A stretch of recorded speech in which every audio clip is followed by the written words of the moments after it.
accélération, virgule, petit pont, frappe.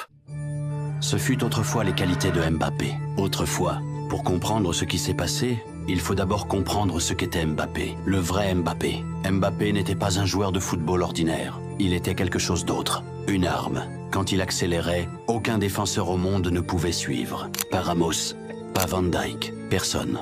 Un changement de direction à pleine vitesse, que son corps n'aurait pas dû pouvoir faire, mais qu'il faisait naturellement. Et puis, août 2021, Lionel Messi arrive au PSG. Pour le monde entier, c'était un rêve. Pour Mbappé, c'était le début d'une transformation. Regarde ce qui se passe sur le terrain. Messi reçoit le ballon.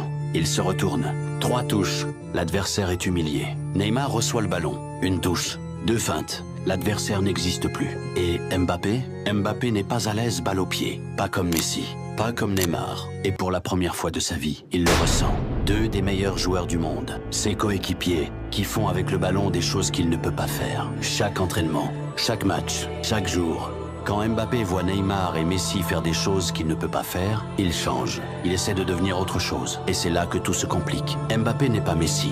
Mbappé ne sera jamais Messi. Pas parce qu'il est moins fort, parce qu'il est différent. Mais depuis ce jour, Mbappé passe ses matchs à décrocher, à chercher le ballon loin du but, à essayer de faire des choses que son corps n'a pas été construit pour faire. Et pendant ce temps, ses vraies qualités sont dans un sommeil profond. Les meilleures armes du football moderne, inutilisées. Mbappé n'a pas régressé. Il a juste oublié qui il était.